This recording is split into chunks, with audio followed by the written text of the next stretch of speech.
টালিপাড়ার অন্দরে কান পাতলেই শোনা যেত সঙ্গীত শিল্পী শোভন গঙ্গোপাধ্যায় ও অভিনেত্রী সোহিনী সরকারের প্রেমের খবর। বেশ রমরমা সময় পার করছেন তারা। সম্পর্কের প্রথম দিন থেকেই রয়েছেন খবরের শিরোনামে। এবার এই জুটির প্রেম পরিণয় ঘটতে যাচ্ছে এমন সংবাদে আবারও মেতেছেন ভক্তরা।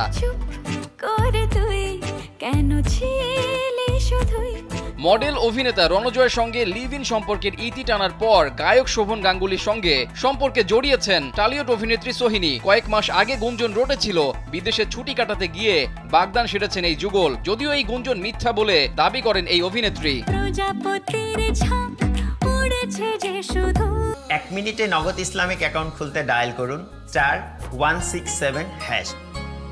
এদিকে বেশ কিছুদিন ধরে শোনা যাচ্ছে সোহিনী অভিনীত অথই মুক্তির মাসখানেকের মধ্যেই বিয়ের আনুষ্ঠানিকতা সম্পন্ন করবেন তিনি। এ নিয়ে ভারতীয় একটি গণমাধ্যমে প্রশ্নের মুখে পড়েন অভিনেত্রী।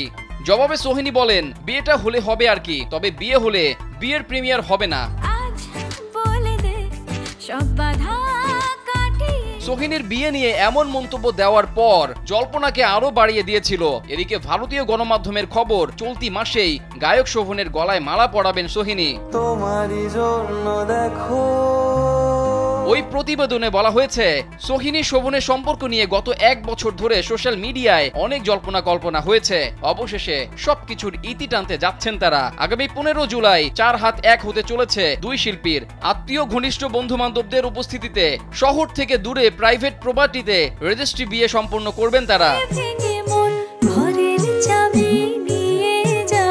টিভি ধারাবাহিকের মাধ্যমে অভিনয় জগতে পা রাখেন সোহিনী সরকার। একাধারে কাজ করেন আরো বেশ কিছু ধারাবাহিকে। এরপর রূপকথা নয় সিনেমার মাধ্যমে বড় পর্দায় অভিষেক ঘটে তার। একই বছরেই ফোর্ডিং সিনেমায় অভিনয় করে ভক্ত মনে পাকাপোক্ত জায়গা করে নেন এই অভিনেত্রী। এরপর একে একে কাজ করেন আরো একাধিক হিট সিনেমায়। ব্যোমকেশ বক্সী, ভিঞ্চি দা থেকে শুরু করে ওয়েব সিরিজ মান্দার, প্রতিটা জায়গায় একজন পাকা অভিনেত্রীর পরিচয় দিয়েছেন সোহিনী। রেজাউল করিম, কালবেলা।